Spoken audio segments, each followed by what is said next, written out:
the village of Hollow Creek huddled beneath the looming shadow of Blackwood Hall. Generations had passed since the manor saw life. Now it stood as a stark silhouette against the stormy grey sky. Its windows, like vacant eyes, stared out blindly, holding secrets best left undisturbed. The villagers spoke of Blackwood Hall in hushed tones, their voices laced with fear. It was a place of whispers and shadows, where the past clung to the present with icy fingers.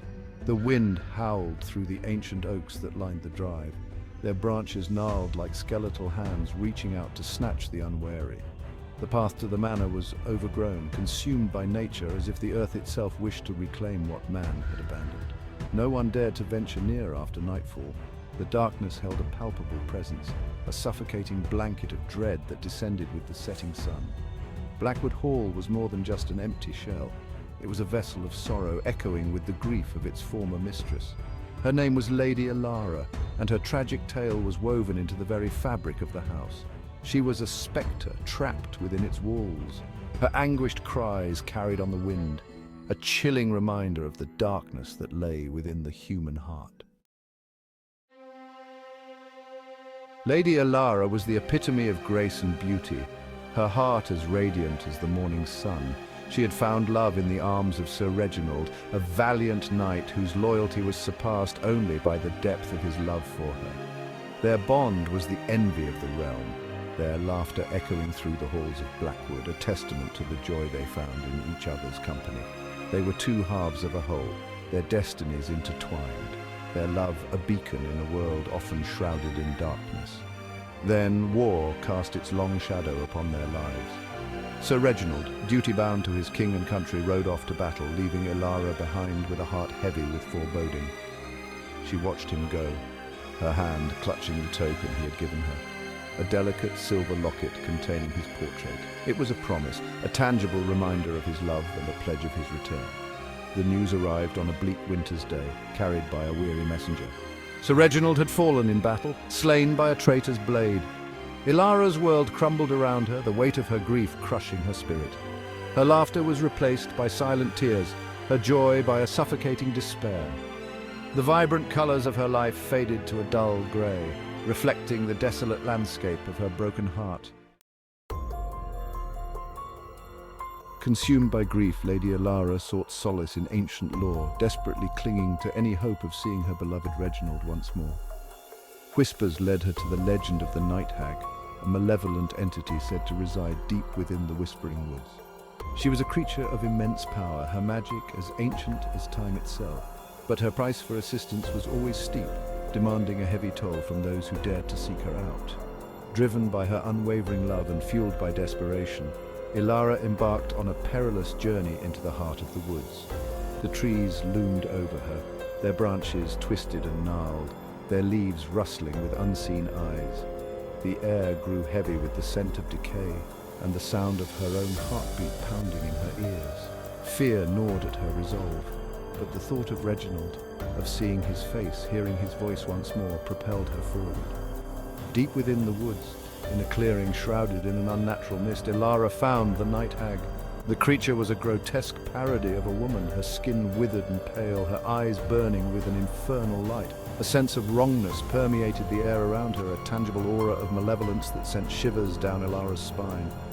But Elara, blinded by grief, ignored the warning signs, her heart set on the object of her desire. The Night Hag listened to Elara's plea, a cruel smile playing on her lips as she sensed the desperation radiating from the grieving woman. She agreed to grant Elara's wish, to summon the spirit of Sir Reginald back from the ethereal realm. But her price was clear, Elara's soul, her very essence, in exchange for a single night with her beloved. Elara didn't hesitate. Driven by the fervent desire to hold Reginald once more, to feel his touch, to hear his voice, she readily agreed to the hag's terms. The potential consequences, the eternity she was condemning her soul to, paled in comparison to the thought of even a moment of reunion with her beloved. She would gladly sacrifice everything for a single night with him, a testament to the overwhelming power of her love. That night, within the cold stone walls of Blackwood Hall, the ritual commenced. The air crackled with dark energy, the shadows dancing with an eerie life of their own. Elara, her heart pounding with a mixture of fear and anticipation, watched as the Night Hag chanted in an unknown tongue, her voice a guttural rasp that sent chills down Elara's spine. The temperature plummeted and a cold wind whipped through the hall, extinguishing the candles and plunging the room into darkness. And then he was there, Sir Reginald, standing before her, his image flickering like a candle in the wind. A gasp escaped Elara's lips as she rushed into his arms, burying her face in his chest.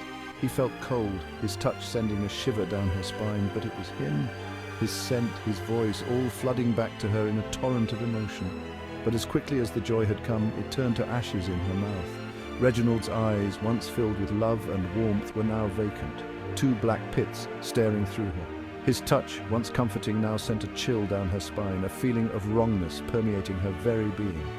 The man before her was not her Reginald, not truly. He was a twisted mockery, a hollow shell animated by dark magic. The realization struck her like a physical blow, the true cost of her bargain hitting home with terrifying clarity. The horror of what she had done, the price she had paid for a lie, shattered Elara's heart. The joy of reunion curdled into a bitter despair, realizing the depth of her folly. The man before her, the spectre of her beloved, was a cruel reminder of the love she had traded for an eternity of torment.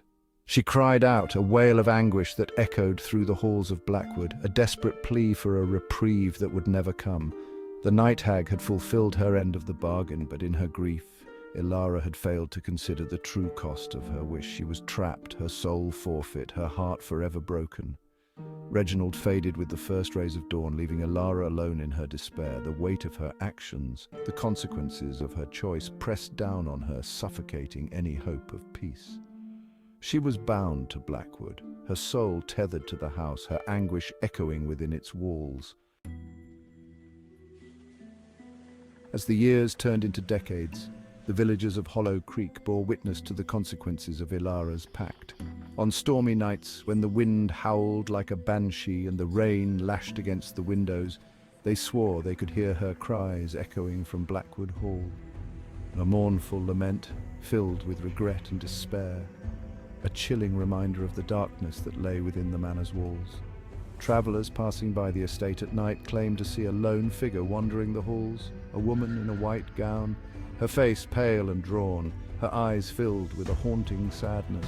Her voice, carried on the wind, whispered through the trees, a mournful serenade that spoke of love lost and a soul forever bound to a cruel fate. The legend of Lady Elara and her broken heart became a cautionary tale, whispered around hearths, a warning against the dangers of unchecked grief and the desperate bargains struck in the face of despair. The villagers of Hollow Creek knew that some prices were far too high to pay, some wounds too deep to heal, and some losses could never be truly reversed. Blackwood Hall stood as a stark reminder of Elara's tragedy, its crumbling facade reflecting the broken heart of its mistress. The once grand manor, now consumed by decay and shrouded in an air of melancholy, served as a beacon, drawing in those who, like Elara, sought solace in forbidden magic. Over the years, many were drawn to Blackwood, their hearts heavy with loss, their minds clouded by grief. They sought to contact the Night Hag, hoping to strike a bargain, to find solace in the whispers of the dead. But the path to the hag was fraught with peril, and many lost their way, their souls claimed by the darkness that clung to the woods. Blackwood Hall became a place of pilgrimage for the desperate and the heartbroken, a physical manifestation of the lengths to which people would go to escape their pain.